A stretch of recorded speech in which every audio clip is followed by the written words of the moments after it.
Ah, não, está aqui. Coloquei essa nota hoje no Facebook. Todos nós que fomos criados no Brasil recebemos o impacto de um caos mental intolerável e sofremos por isso de graves deficiências de percepção e de julgamento. Todos nós, sem exceção.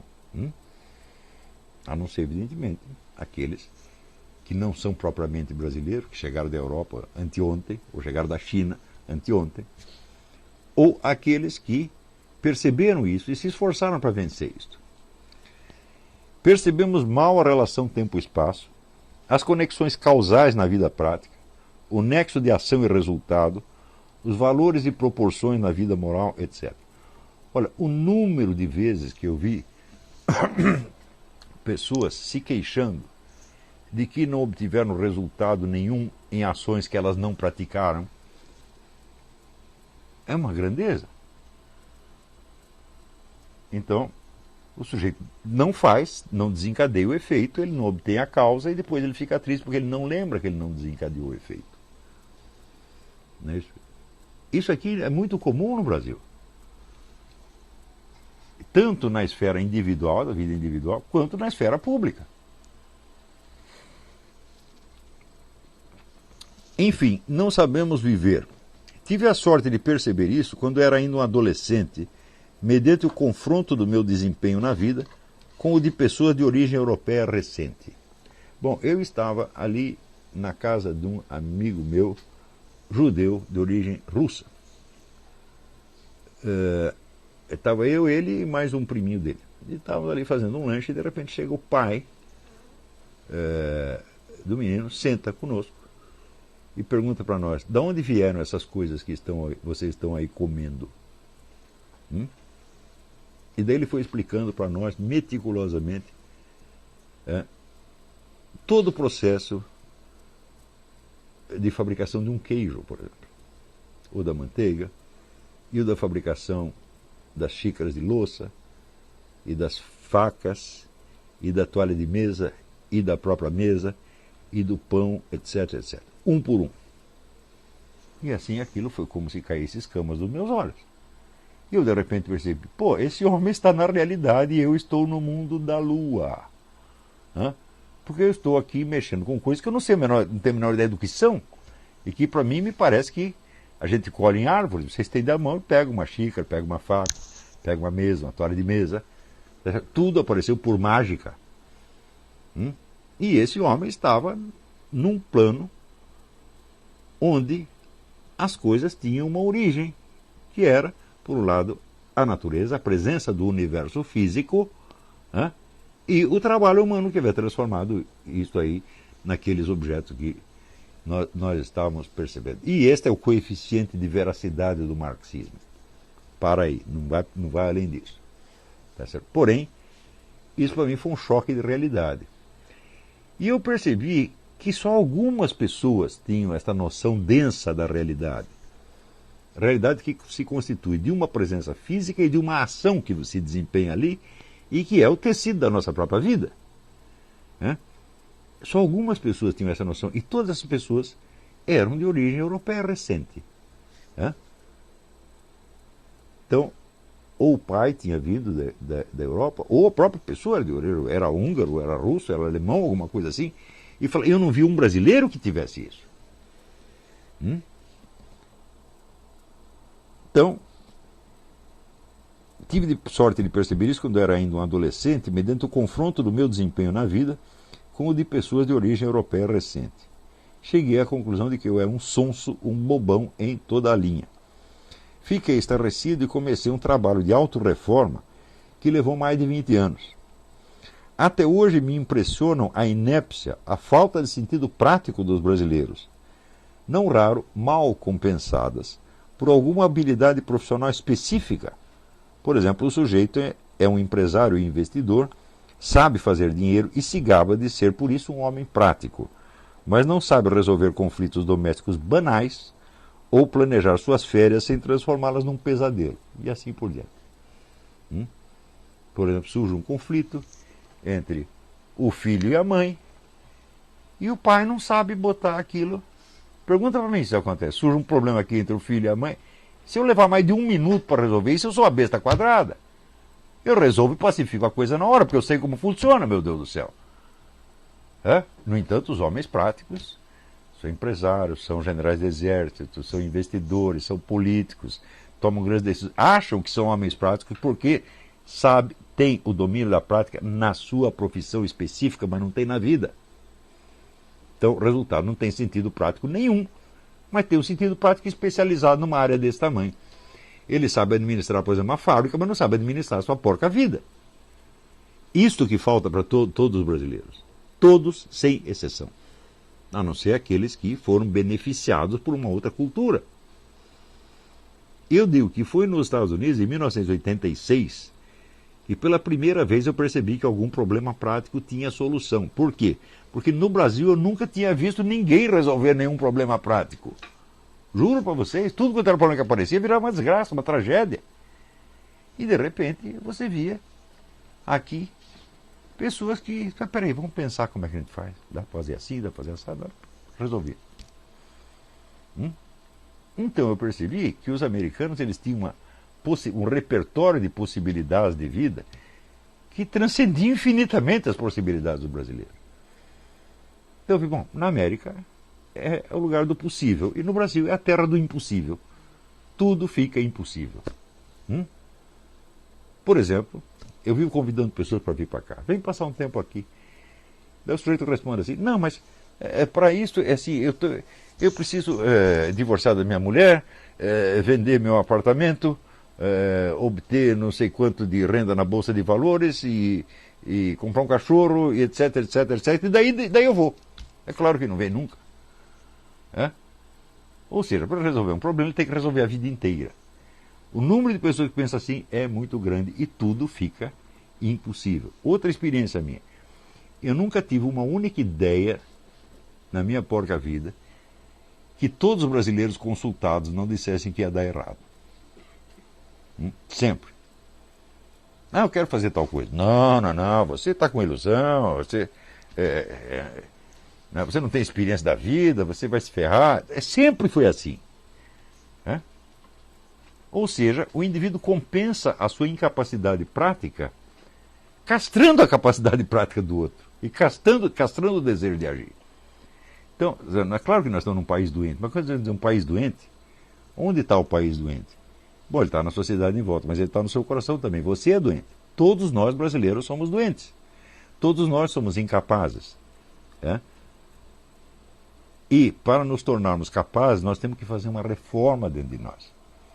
Então, começar por perceber isso, olhar no espelho e dizer, eu não sei fazer nada.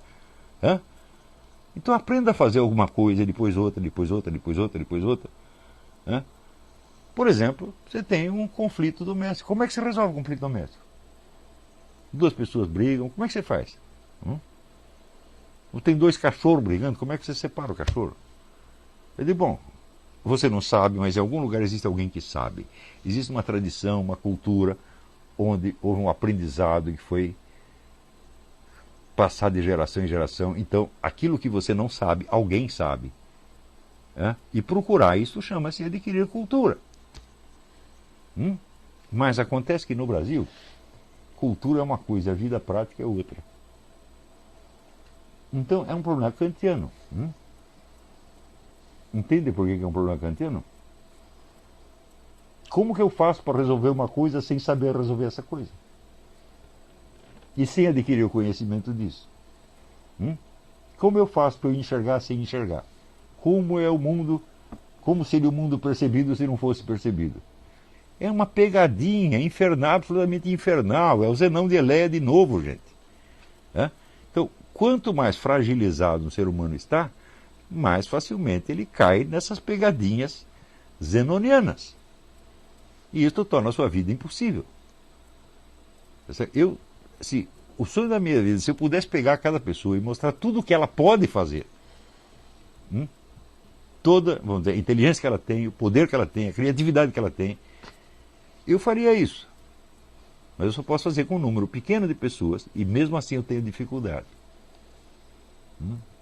Mas eu sugeriria o seguinte, eu tive a sorte ou a esperteza, sei lá, de não me projetar como formador de opinião antes de aprender e vencer essas inúmeras dificuldades correspondentes às camadas 6 e 7 da personalidade.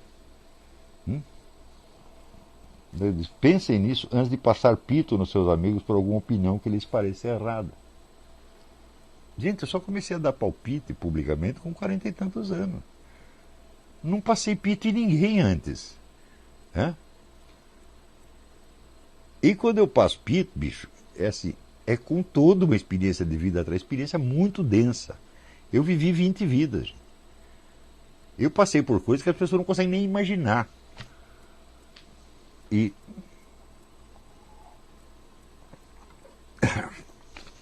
então, é claro que a minha capacidade expressiva é muito limitada em relação, vamos dizer, à amplitude da experiência que eu vivi. Eu não consigo explicar tudo de uma vez, preciso ir um pouco de cada vez. Por isso é que quem assiste às aulas desse curso entende o meu pensamento muito melhor do que quem lê um artigo. Porque se ele está lendo só o que está no artigo, ele pensa que eu só sei aquilo. Isso é outra característica do brasileiro, a síndrome de Dunning-Kruger. Né? A gente nunca pensa, para dizer o que ele está dizendo, o que mais ele precisaria saber além disto? Então, existe, junto com esta incapacidade prática, junto com ela, em função dela, vem esta necessidade de sempre depreciar os outros. E buscar uma compensação, porque a impotência diante da vida é uma coisa terrível. Eu quero tudo e não posso nada. Estou amarrado por todos os lados. Claro que você vai ter ódio do universo. Então, ou você vai culpar Deus. Mas culpar Deus não posso, porque eu sou católico, etc. Então você vai encontrar alguém para você criticar, para você falar mal, para você esculhambar. Então é uma compensação. E é um negócio caranguejo no balde. O caranguejo está saindo do balde, o outro puxa. Ele vem para baixo. Então vir uma tragédia. Tudo isso, gente, é superável. Mas o único que precisa saber, olha, quando você é novinho, tome consciência de que, primeiro, você é incapaz. Segundo, você é anormal. Pessoas normais não existem no Brasil, porque não tem norma. Não existe um padrão de normalidade no Brasil. Existem padrões de normalidade grupais.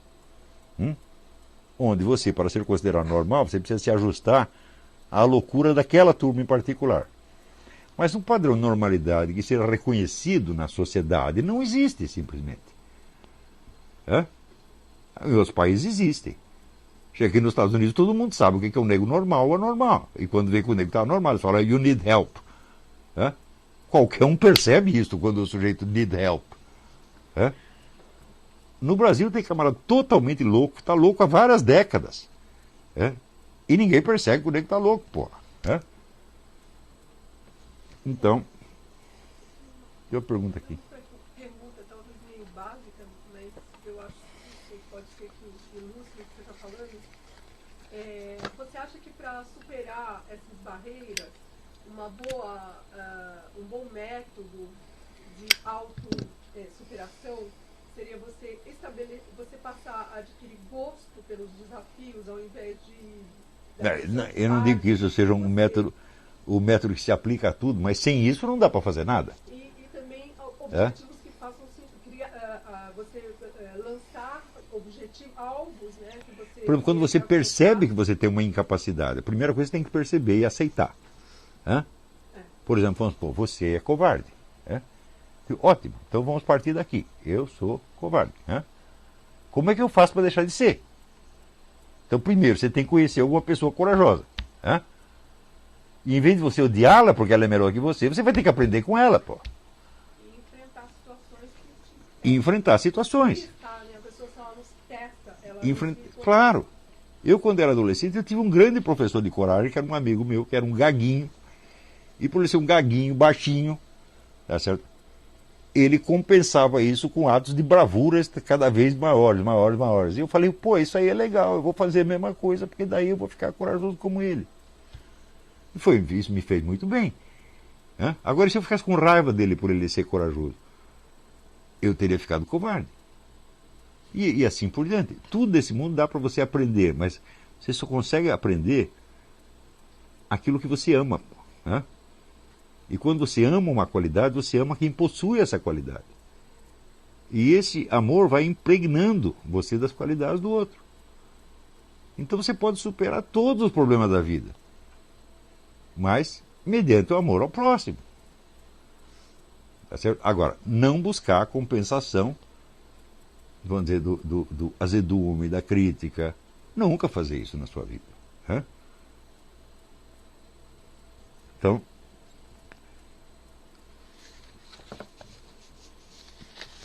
pense assim, eu só vou passar pito em alguém quando eu tiver vencido essas coisas. Quando eu tiver certeza de que, agora eu consegui a minha sanidade, a minha normalidade, a minha centralidade. Então agora eu sei quem eu sou. Eu tenho um centro. Quando eu falo a palavra eu estou muito consciente do que eu estou falando. Não uso a palavra eu à toa.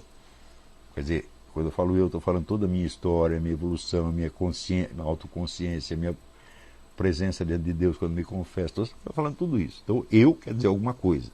Eu vou dizer, bom, agora eu sou alguém. Talvez ninguém saiba, mas eu sou. Então você tem essa presença para você mesmo.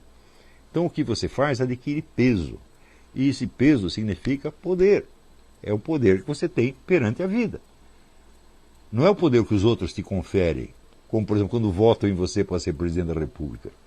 Esse não é o poder que você tem, é os outros que te derem. Quando eles não quiserem mais, eles tiram de você, não tiraram do Collor. Isso não é poder real.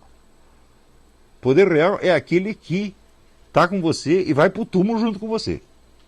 E que você não transfere para ninguém. Então, nós no Brasil, precisamos aprender a ter poder, a vencer as nossas coisas. Então, bom, é isso aí. Então, acho que por hoje já falei até demais, não vou responder pergunta. Eu estou viajando daqui a pouco para encontrar os ursos. E sábado que vem provavelmente não teremos aula. Tá certo? Ou talvez, se der para gravar alguma coisa e colocar no ar, no horário, eu avisarei vocês. Tá bom? Eu agradeço muito ao Rubens Enderle e ao João Emiliano e ao Ítalo Lorenzon. Essas observações foram realmente muito frutíferas, né? Tá certo? Isso aí, essas coisas ajudam realmente a gente a explicar o que queremos explicar. Então, até a semana que vem ou até outra semana. Muito obrigado.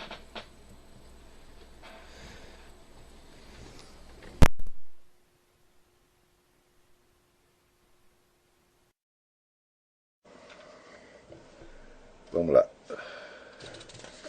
Aqui tem uma pergunta comprida.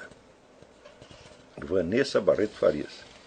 Em primeiro lugar, gostaria de agradecer por tudo que já aprendi com a sua ajuda, suas obras, nos seus artigos. Muito obrigado.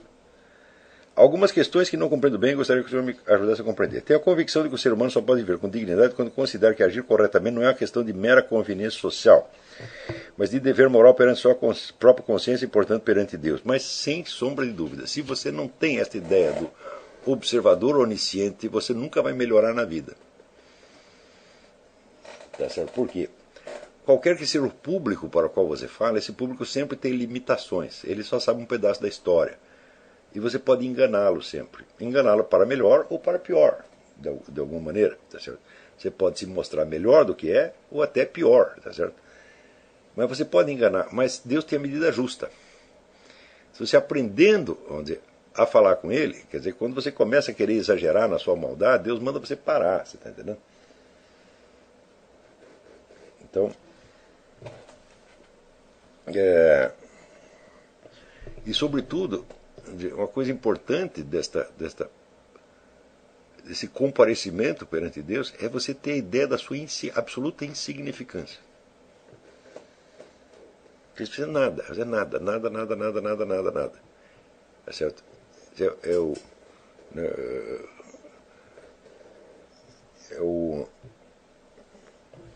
Como diz, o subnitrato do pó de bosta. Tá entendendo? E, no entanto, você fala, você tem consciência, você pensa, e você fala com o próprio Deus, e às vezes ele até responde. Tá entendendo? É um negócio assim, essa experiência, nada substitui isso, nada. E é ali que você tem, só perante isso é que você tem ideia da escala real. O resto é tudo imaginário, o resto é tudo, vamos dizer, as escalas relativas são todas imaginárias. Por exemplo, quem você é perante a sociedade humana? Eu digo, meu filho, a sociedade humana vai passar, vai virar pó, ninguém vai ouvir falar dela, tá entendendo? Pensa assim, o que é o Brasil daqui 2000 anos? Não é nada, tá certo? Então, né, a opinião do seu círculo de amigos, também eles vão todos morrer, pô, não interessa, tá entendendo? Agora, tem uma coisa ali que te dá uma ideia do tamanho real. Né? Então, continua ela aqui. Entretanto, percebo que cada vez que abro mão da simpatia de alguns conhecidos a fim de tornar a verdade evidente, sou extremamente atacada, como se fosse menos reprovável cometer um erro do que apontar um erro em algum raciocínio ou alguma outra conduta. Mas, minha filha, ter razão é o maior pecado da humanidade. Você nunca pode ter razão. Você tem que estar sempre errada. Você está entendendo? Então, isso é um bando de ignorantes, presunçosos, está entendendo? Que quer te rebaixar a ser como eles. Se os caras não aceitam você mesmo, arruma amigos melhores.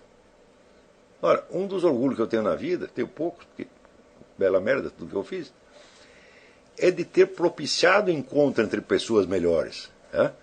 Porque você vê, o Brasil é um país imenso, estamos num continente, que tem 180 milhões de pessoas, e a gente vê que os mais talentosos, melhores, estão muito espalhados. E não tem onde se juntar. Aqui nos Estados Unidos tem, aqui você sempre tem, né, esses clubes e grupos que juntam as pessoas por afinidade. Então você cria as verdadeiras amizades que são baseadas na afinidade real. Como diz Santo Tomás de Aquino, ser amigo é querer as mesmas coisas e rejeitar as mesmas coisas.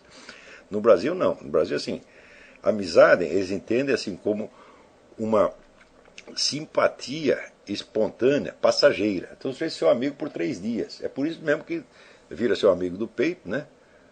E 3 dias depois te dá uma facada nas costas, tá certo? Porque não tem afinidade real. Então, é você procurando as pessoas que querem as mesmas coisas, que respeitam as mesmas coisas e desprezam as mesmas coisas, você vai achar o seu círculo de amizade. Você vai... Senão é que nem a história do patinho feio, meu. Você é o cisne querendo que os patos te aprovem, eles não vão aprovar.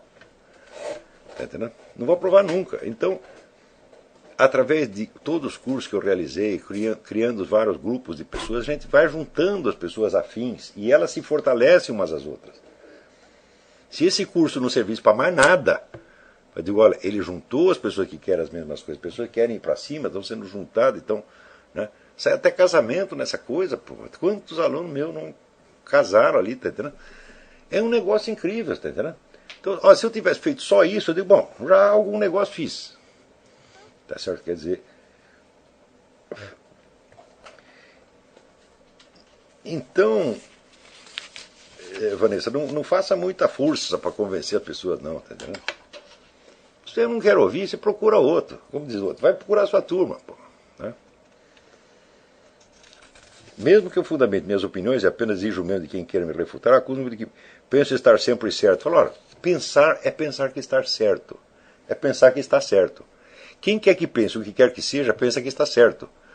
O que é você ter uma opinião, se não você achar que essa opinião é melhor que a dos outros? Se eu acho que a minha opinião é tão boa quanto a sua, então eu não tenho nenhuma nem outra.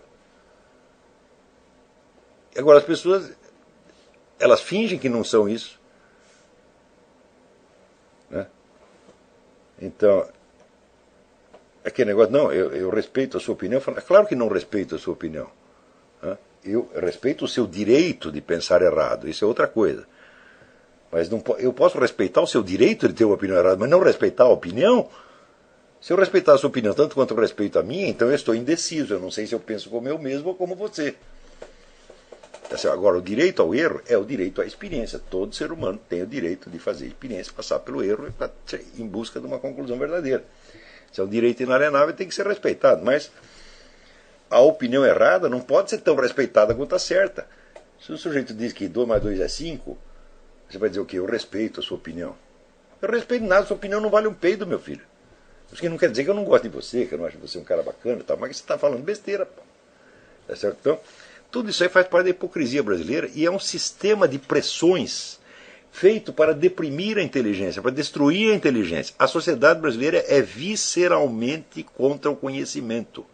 Isto é antigo no Brasil, isto é muito pesado, isto é muito feio, e isto é a causa de todos os nossos males, sem exceção.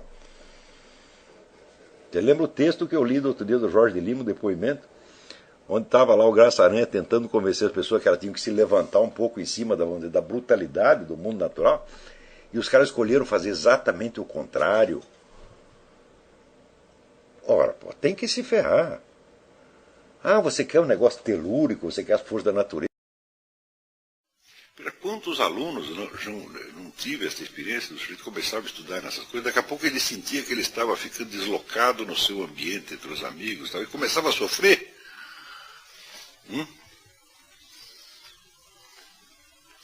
E daí eu perguntava, mas escuta, mas por que você quer continuar amigo deles? Qual é o motivo?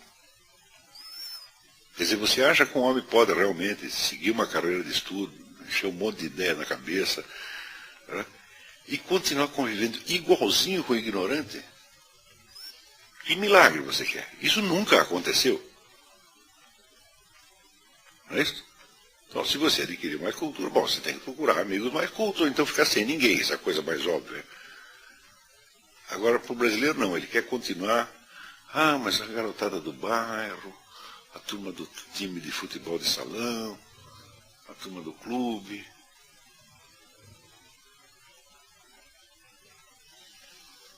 Você imagina, né?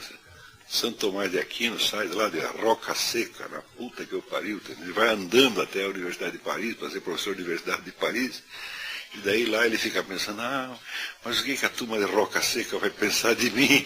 Não é possível um treco desse, porra. Esqueça o raio da Roca Seca, porra. Quer dizer, esse atavismo, essa coisa que está grudada ali no bairro, na turminha, na namoradinha, não sei. Quer dizer, você já nasce velho com saudade do seu próprio passado.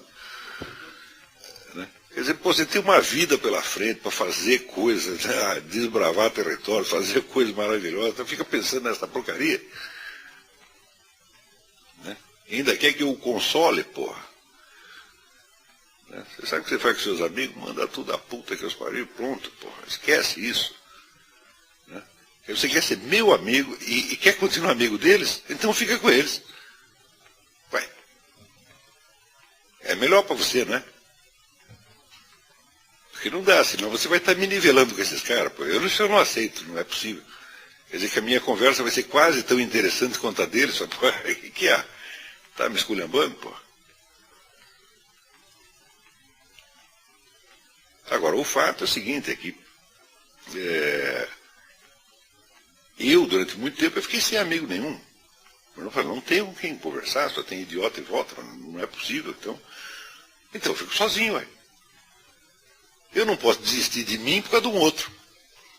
Porque chega na hora de pagar minhas contas, quem é que vai pagar? É o outro? Sou eu mesmo, né? Então, pô, meu amigo sou eu, pô. Agora, quando depois você... Veja, os escolásticos já definiam a amizade como, na fórmula latina, idem velle, idem nole. Quer dizer, amigo é o sujeito que quer a mesma coisa que você e rejeita a mesma coisa que você. Esse é seu amigo, seu companheiro. Né? Então você tem algo a fazer com ele. Agora, se não tem nada, bom, é um conhecido. Então você pode dar toda a simpatia, mas você não pode esperar nada. Você pode dar algo a ele, mas não pode esperar. A gente deve ser bom com todo mundo, bom, simpático, né? Prestativo com todo mundo. Um mendigo que te para na rua. Mas você não vai poder esperar manifestações afetivas dele, meu Deus do céu. Você não pode precisar deles, tá entendendo?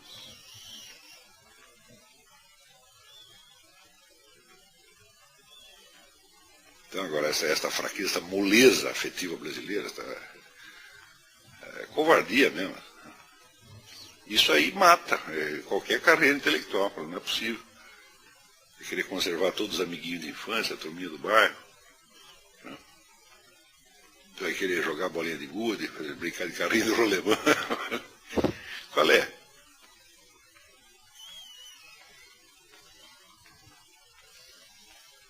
Você veja que a casta intelectual ela tem uma característica de que ela não tem uma origem socioeconômica própria. As pessoas que a compõem vêm de todas as origens.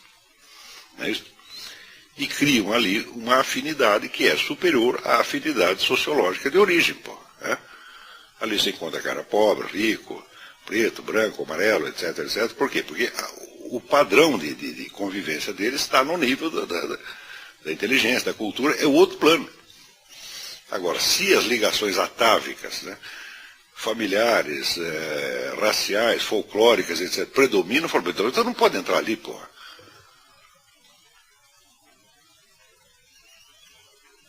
Então tem realmente que cortar, eu não quero mais isso. Né? Então é por isso que quanto pior tenha sido a sua infância, melhor para você, porque daí você quer esquecê-la mais rápido. Né? A minha infância foi uma verdadeira porcaria, eu não tenho saudade nenhuma. Adolescência, puta vida, que droga. Entendeu? Então, quanto mais eu ia ficando adulto, a minha vida foi melhorando. Então não tem por que ter saudade daquela porcaria. Falar, não, agora está melhor, porque agora eu sou eu mesmo, estou fazendo a coisa que eu quero. Né? Então ficar com saudade do quê? Agora, se estava bom, né? Ai, que saudades que eu tenho da minha infância querida, então volta lá correndo, pô.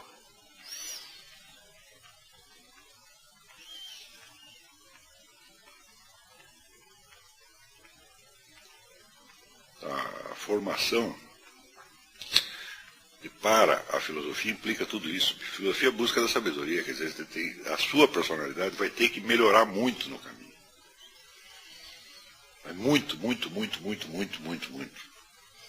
Você tem que ficar mais inteligente, mais sério, mais responsável, mais corajoso. Entendeu? Tem que assumir a vida mesmo. Entendeu? E olha, se você não perde nada, você só ganha com isso. Isso é bom pra caramba. Tem gente que não sabe. É isso. Mas eu, quando eu vejo todo esse pessoal que escreve no jornalismo, às vezes eu fico puto da vida, né, de ver que está escrevendo para um bando de idiota, que não estou entendendo porra nenhuma, mas às vezes eu fico contente pra caramba, digo, porra, mas eu sou o único sujeito que desfruta da liberdade que tem. Né? Eu uso. Né?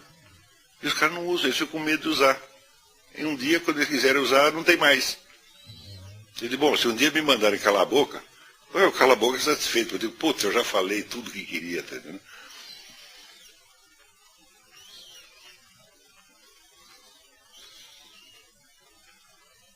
Quer dizer, chega a este ponto de, quer dizer, de você abdicar de recursos que você tem, que estão na sua mão.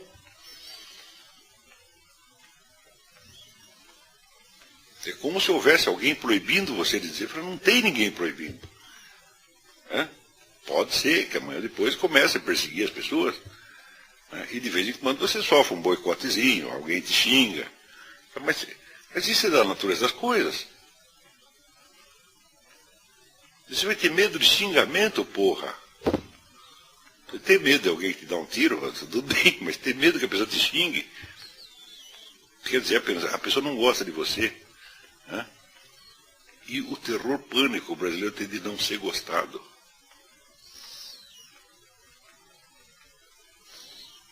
Isto é um negócio que eu também nunca vi em lugar nenhum. Não tem nenhum povo que seja assim tão vulnerável, efetivamente. Se alguém te olha feio e não gosta de você, pô, você desaba. Mas se é assim, é porque você já estava numa posição de inferioridade, então você precisa da aprovação do outro para ficar de pé. Daí ele te nega, você cai. Então você já estava mal antes. Né? Agora, tu não gosta de mim, é sinal que tu é burro. Né? Porque eu não vou te fazer mal nenhum, só vou te ajudar. Né? Acho que sou um bom amigo. Né? Não vou tomar nada seu. Né?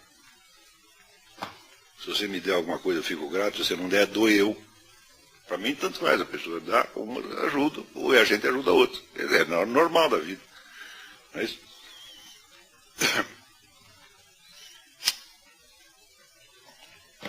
Então, por que não vai gostar de mim? É que é um cretino, pô, fica lá imaginando coisa, achando que a gente morde. Né?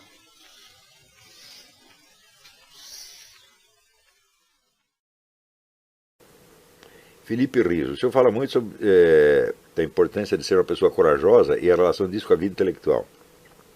O senhor poderia dar dicas práticas de como se tornar alguém corajoso? Bom, em primeiro lugar, todo covardia é um egoísmo e uma falta de amor ao próximo. Porque se o sujeito é covarde é porque ele está querendo se preservar em primeiríssimo lugar. Ou seja, aconteça tudo que acontecer, pode cair o mundo, mas eu tenho que sair inteiro. Então a pergunta é, por quê? Por que você e não o seu vizinho? Não é isso? Então, lembrar aquilo que eu coloquei essa frase hoje mesmo, a frase do Eric Wehling, toda vida humana está inserida dentro de uma hierarquia de bens. Isto é básico. Quer dizer, que hierarquia de bens? Este bem que eu desejo não é tão valioso quanto aquele outro. Então eu dei ali o exemplo. A vida moral começa no instante em que o bebê tem que escolher entre a posse de um objeto desejado e a amizade com o irmãozinho. Quando não dá para ter as duas coisas ao mesmo tempo. Então ele tem que fazer uma escolha. E nessa escolha entra o quê? Uma hierarquia de bens. Nós estamos fazendo essas escolhas o tempo todo. Tá certo? E quando nós fazemos a escolha errada, em geral é porque nós não nos lembramos que existe uma hierarquia. Existe o mais importante e o menos importante. Também, vamos dizer, a perspectiva da vida eterna ou a limitação da vida a este espaço terrestre. Como seres biológicos, a nossa tendência é defender, em primeiro lugar, a nossa subsistência biológica. Isso é instintivo. E é um valor, sem dúvida. Você continuar vivo é um valor. Tá certo? Mas, pergunta, por que você e não o outro? Você, por exemplo, sei lá, tem um incêndio, vou me salvar a mim mesmo, deixar meu filho queimando lá dentro, ou vou salvar meu filho com o risco da minha própria vida? Você vai ter que fazer uma escolha. Quer dizer, o problema da coragem, no fim das contas, é apenas uma questão de qual é o bem que você preza mais. Se você descobre bens maiores, no fim das contas, a sua própria vida não tem mais importância. O importante não é conservar a vida, tá certo? Mas gastá-la e, se preciso, perdê-la em função de um bem maior, de um bem que merece ser mais amado. É só este o problema. Quer dizer, a covardia é uma falta de amor ao próximo, em primeiro lugar, e de amor a Deus, em segundo lugar. Não é isso? Ele não é não é uma virtude que tem em si a sua própria substância. Ela deriva de uma outra coisa. Né? Ela deriva da noção do bem maior. Não é isso? Então não se trata de se tornar mais corajoso fazendo exercícios, etc. Bem, alguns exercícios podem ser úteis, evidentemente. Né? Aqui tem uma associação que tenta restaurar o senso da virilidade nos meninos. O que faz? Solta eles no mato. Essa é uma boa ideia. Né? Mas mesmo dentro do mato, né? Quando nós fomos fazer o recenseamento escolar lá no sul do estado, nós estávamos em 4. E um era um sujeito meio, como diria, um pouco boiola. Né? E a primeira vez que ele meteu o pé na lama, ele disse, não vou mais, vou voltar. Bom, vamos supor que eu fosse ele. Fiquei desesperado porque meti o pé na lama. Mas eu vou voltar para casa. Se eu vou voltar para casa, eu estou deixando os 3 sozinhos lá, eles podem precisar de mim. Não é isso? Ele só pensou no seu conforto. Então, quer dizer que a hierarquia dos bens dele termina aí. Né? O meu conforto acima de tudo. O que é isso aí? É só covardia? Não, o base da covardia é a maldade. Na hora que você virar um cara bom e ter amor pelas pessoas, você cuida delas primeiro. Não é isso? Hoje eu estava lembrando, está aqui a Estela, um dia estava dando aula lá na casa do estudante, no Rio de Janeiro, e de repente chega a Estela e começa a soprar na orelha de um por um. Nós estávamos no 9º andar. Vamos descer, falamos de um por um, sem criar alarme. Vai descendo a escada devagarinho, porque está pegando fogo aí no 7º andar. E foi um sangue frio admirável. Olha, ela podia ter dado no pé, eu vou me salvar. Não podia ter feito isso. Então ela fica mais tempo lá, se arriscando, para que o mal não aconteça aos outros. Né? Então, a Estela não é nenhum Schwarzenegger, né? Não é nenhum soldado da guerra do Afeganistão. É apenas a coragem nasce do quê? Do amor ao próximo. É só isso. Então não se preocupe em ser corajoso. Porque a coragem é um resultado, ela não é uma causa. A causa é o amor ao próximo ou falta dele. Olha, aqui sai um negócio muito interessante. Aqui uma psicóloga que se chama Bronnie Ware. Ela trabalha assistindo pessoas que estão no leito de morte. E ela, ao longo dos anos, foi anotando quais são os arrependimentos mais comuns das pessoas. Se perguntar assim, do que se arrepende na vida? Ela anotou 5 pontos. Ela disse, Primeiro, eu gostaria de ter tido a coragem de viver uma vida verdadeira, não a vida que os outros queriam de mim. Segundo, eu desejaria não ter trabalhado tanto. Terceiro, eu gostaria de ter tido a coragem de expressar os meus sentimentos. 4. Eu desejaria ter estado mais em contato com os meus amigos. E 5. Eu desejaria ter me permitido ser mais feliz. Note bem, esses 5 arrependimentos